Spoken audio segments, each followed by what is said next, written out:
when frosted tips, flip phones, and questionable foreign policies ruled the world. But while you were arguing about MySpace top friends, the military was quietly rewriting how wars were fought, not with bigger bombs, but with psychology. Welcome to the 21st century battlefield, where the human brain became the most valuable target.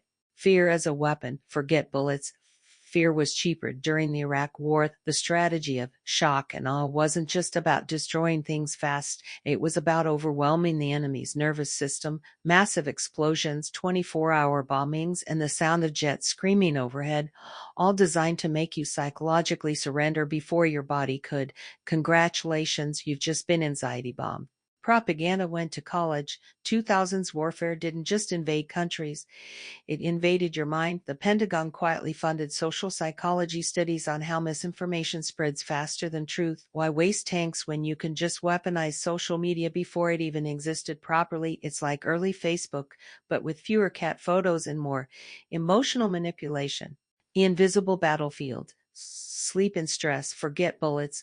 Soldiers were fighting cortisol. Troops went through extended wake cycles, operating on caffeine, adrenaline, and pure confusion. The goal? Test how long the human body can function while the brain is basically screaming, "Well, please stop existing." A spoiler, not long. Modern combat zones basically became an aid sleep deprivation experiments. The data war. 2000s militaries discovered something terrifying. Data fights better than people. Drones, surveillance satellites, and hacked phone networks could find targets before soldiers did. Welcome to the first war where Google Maps had more intel than the average platoon, and yes, someone probably died because of spreadsheet error. The real weapons.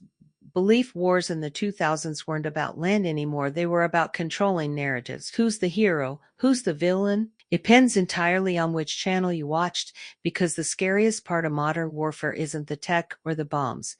It's how easily the truth can be engineered. One headline at a time. Outro, sarcastic, ominous tone. So next time someone says, "War has changed," remember, it didn't just change, it evolved into psychology with better funding. And guess what? You're still part of the experiment.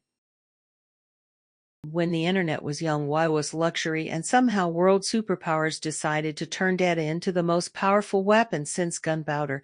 Because why use tanks when you can crash server farm? Welcome to the first real data war, where victory didn't come from who had more bullets, but from who had better Wi-Fi. Back in the 2000s, satellites weren't just for weather forecasts or blurry Google Earth screenshots. They were the new spies, able to track vehicles' movement, even campfires, from thousands of kilometers away. Imagine playing hide and seek.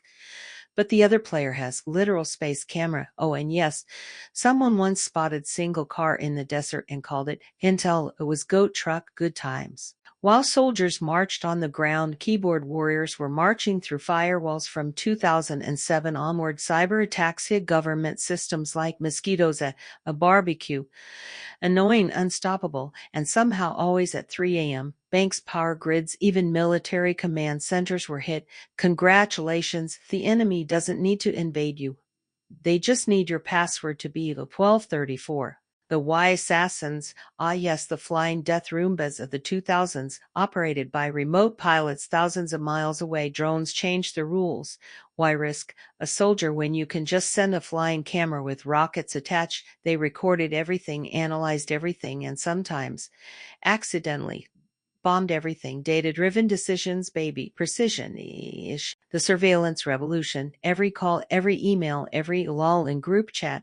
Somewhere it got logged. 2000s intelligence agencies turned entire populations into data sets because nothing says freedom like knowing your text about pizza toppings ended up in military database. They called it a security. Everyone else called it creepy.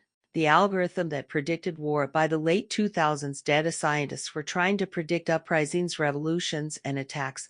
Like psychic spies with spreadsheets, using social media trends, news chatter, and satellite images, they built systems to forecast chaos before it happened. Did it work? Sometimes. Did it also flag random football celebrations as a mass unrest?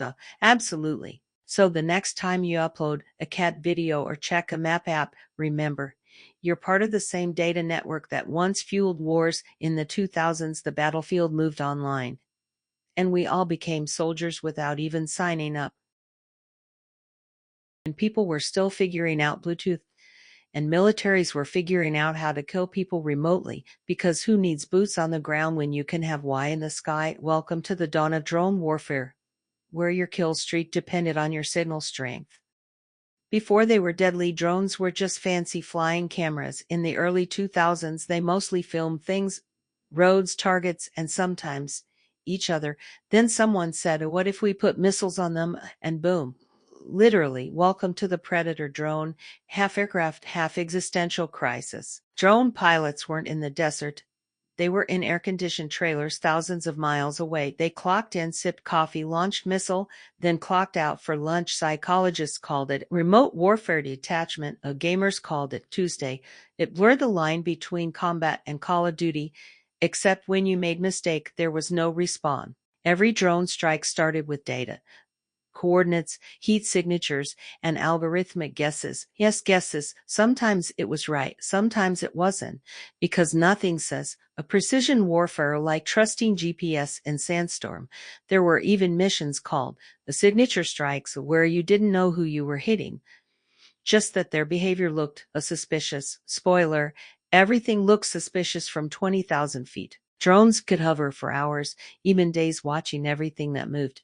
Villages, cars, people hanging laundry. It wasn't just weapon, it was surveillance addiction. In some operations, they collected petabytes of footage, because apparently you can never have too many angles of the same go. By the late 2000s, drone systems started learning, tracking patterns, predicting targets, and flying themselves. Artificial intelligence was entering the battlefield before anyone really understood it. Humans were supposed to be in the loop, but the loop kept getting faster, and when the loop is faster than you can think, guess who's really in control? Narrator mock cheerful. So the next time you see a drone filming fireworks or delivering a pizza, just remember its ancestors used to deliver explosions. The 2000s turned war into video game, and now every player's got drone.